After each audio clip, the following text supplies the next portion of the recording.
Бірде Али ибн Аби Талиб соғысқа аттанар алдында сауытын таппай қалады, сауытын жоғалтып алады. Соғыстан келгеннен кейін қараса, Куфаның базарында бір яһуди сатып тұрған көреді сол сауытын. Али радиаллаху анху барып яһудиге, бұл менің сауытым дейді. Яһуди айтады, жоқ, ол менің сауытым, менің қолымда тұр дейді. Али ибн Аби Талиб өзінің қазысына апарады, қазы Шурайхқа апарады. Қазыға барған кезде қазы Алиден сұрайды, я мүміндердің әміршісі, сенің куәң бар ма дейді. Әрине бар, Хасан мен Кунбурды шақырады. Сонда қазы айтады, мұсылмандардың қазысы. Сол кездегі сот қой ол.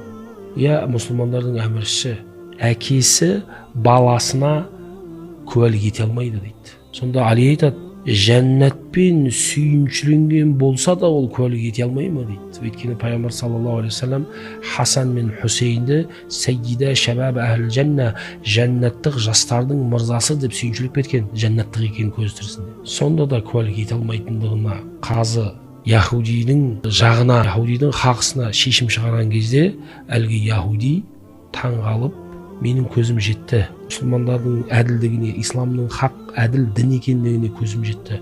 Мұсылман патшасы, халифасы өзінің қазысына апарып тұрса да, оның қазысы оған жақтасқан жоқ. Бұл дін хақ, ашһаду ан ла илаха иллаллах ва ашһаду анна мухаммадан расулуллах деп иманға келеді әлгі яһуди. Исламдағы әділдік, ол қай дін өкілі болмасын, ол ислам толыққанды әділдік діні екендігін сондай тарихи оқиғалар бізге анық көрсетеді.